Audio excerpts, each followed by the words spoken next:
So, repeat that. What are the surprising things you learned about the military?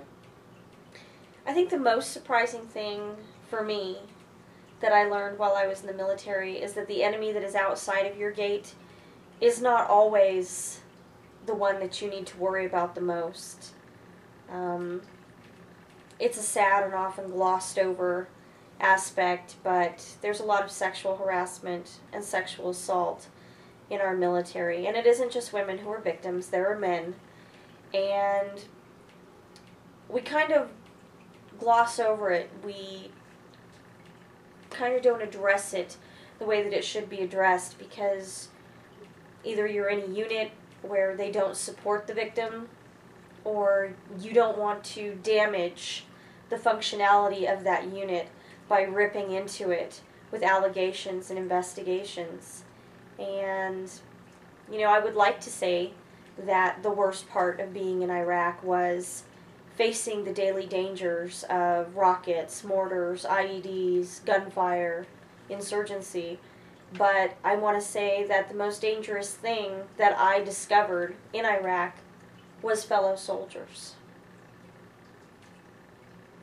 And unfortunately, it's not always just sexual harassment or sexual misconduct. Sometimes they can snap. That's true. That's very true. And I know that a lot of people want to put the label of post-traumatic stress syndrome and, or disorder. And for a lot of people, that's true. There's a great deal of stress. There's a lot of fear. But for some of these people, that's an excuse because you have so many soldiers and other service members who are coming home from these prolonged conflicts and they have these disorders, they have these issues, and they don't do these same behaviors. They're not going to go out and be the person who reacts violently to everything. They're not going to be the rapist. They're not going to be the one who goes home and, commits murder. So, Do you still think that it's a rule of thumb that women have to work twice as hard for half the respect in the military?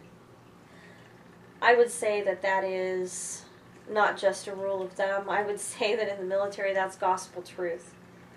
You have a lot of very young women who are just entering into adulthood and they come in, they lack maturity, they lack drive, they lack a lot of emotional stability that they will grow into over time.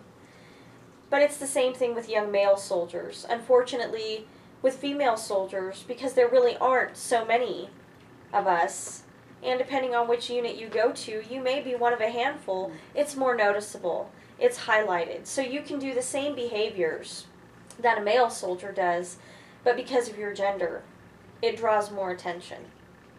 So yes, we have to work 2-3 times as hard as our counterparts. We have to be more disciplined, more professional, harder working, more dedicated. Have you ever been disrespected because of your gender, and if so, how did you handle it?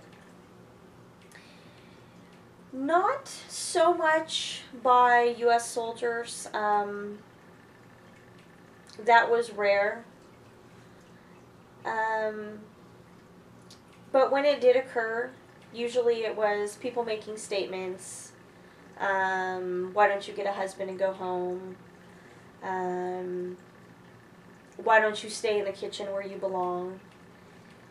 And usually I would just look at them and state to them that they were ignorant and remind them that I had done better on my last PT test than they had, or I shot better than them at the rifle range, and so until they could beat me, they should just be quiet.